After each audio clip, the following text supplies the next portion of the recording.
एक railway station पर एक रात के गहरे अंधकार में विभिन्न ऑटो ड्राइवर खड़े थे।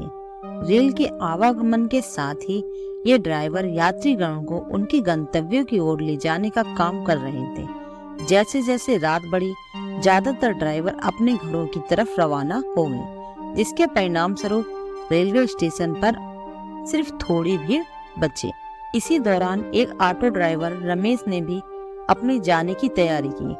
वह भी ड्राइव करके घर जा रहा था, लेकिन फिर उसे याद आया कि एक पैसेंजर ट्रेन के आने का समय है। इसके बाद रमेश और कुछ और ऑटो चालक ट्रेन की प्रतीक्षा में रुक गए। जब रात बढ़ती चली गई तो बादलों ने आसमान को काली चादर से ढक दिया, जिससे चांद की किरणें समाप्त हो गईं। अचानक ही बादल गरजने लगे और बिजली चमकने लगी, जिसके चलते बिल्कुल अंधकार हो गया। पैसेंजर ट्रेन स्टेशन पर आई। ड्राइवर रमेश का ध्यान ट्रेन से उतरते हुए एक युवती की ओर गया। उसके कंधे पर एक बैग और हाथ में एक सूटकेस था।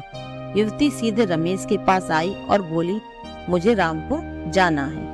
रमेश ने कहा, रात के समय बहुत ही देर हो चुकी है, इसलिए किराया 2000 रुपए होगा, लेकिन अगर आप सुबह जाना चाहती हैं तो मैं सिर्फ 1000 रुपए में ही आपको छोड़ दूंगा।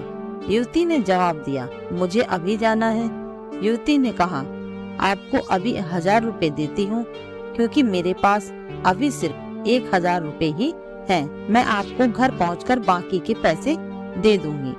रमेश ने उसके प्रस्ताव को स्वीकार किया और बोला, मैडम आप ऑटो में बैठिए। कुछ ही देर में रमेश ने युवती को उसके गंतव्य के पते पर पहुंचा दिया। युवती ऑटो से उतरते ही जल्दी से अपने घर की ओर चली गई और कहा कि मैं आपको बाकी के 1000 रुपए देने आती हूँ। रमेश करीब आधे घंटे जितना इंतजार करता रहा, किंतु वो युवती पैसे देने के लिए नहीं आई। अब रमेश ने सोचा कि मुझे देर हो रही है, क्यों ना मैं उस युवती के घर पे जाकर पैसे ले लूं। वो उसके घर चला गया। घर का दरवाजा एक बुढ़िया ने खोला। रमेश ने उससे कहा कि एक मैडम यहाँ ऑटो से आई थी, उन्हें मुझे मेरे 1000 रुपए देने हैं। वो अब तक पैसे लेकर बाहर नहीं आई। बुढ़िया ने हैरानी से पूछा, कौन मैडम?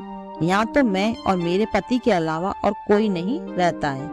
हाँ, मेरी बेटी पहले रहती थी, लेकिन वो 3 सालों से यहाँ नहीं रह रही है। रमेश बोलने लगा, क्यों, अब वो कहाँ रहती हैं?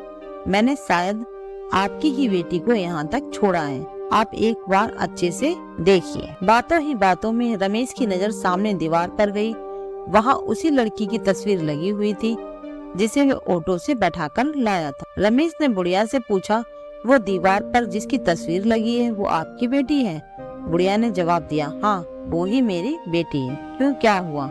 तुम ऐसे क्यों पूछ रहे हो? जवाब सुनते ही रमेश बोल पड़ा, माताजी मैंने कहा था ना कि मैं आपकी बेटी को ही घर लाया हूँ, यही मेरे साथ ऑटो में बैठकर आई थी। आप अब जल्दी से मेरे पैसे दे दीजिए, देखिए मैं कब से यहीं खड़ा हूँ।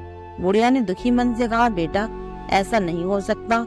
हाँ ये मेरी बेटी है, लेकिन 2 साल पहले ये ट्रेन के नीचे आकर मर चुकी है, इसे तुम कैसे घर ला सकते हो? ये सुनते ही रमेश के होश उड़ गए। वो तेजी से वहाँ से भागा। जैसे ही वो ऑटो के पास पहुँचा तो देखा कि उसकी सीट पर 1000 रुपए रखे हुए थे। उसने वो पैसे भगवान के सामने रखे और मंत्र का जाप करते हुए आगे की ओर बढ़ गया। उसके मन में हुआ कि आज तो सवारी बैठाने और पैसेंजर ट्रेन के लालच में मेरी जान जाते जाते बची है। उस दिन से रमेश ने रात को ऑटो चलाना ही बंद कर दिया। वो सिर्फ दिन के समय सवारी लाता व ले जाता और रात को घर पर आराम से सोता है। दोस्तों, अगर कहानी अच्छी लगे तो लाइक करें और सब्सक्राइब जरूर करें। धन्यवाद।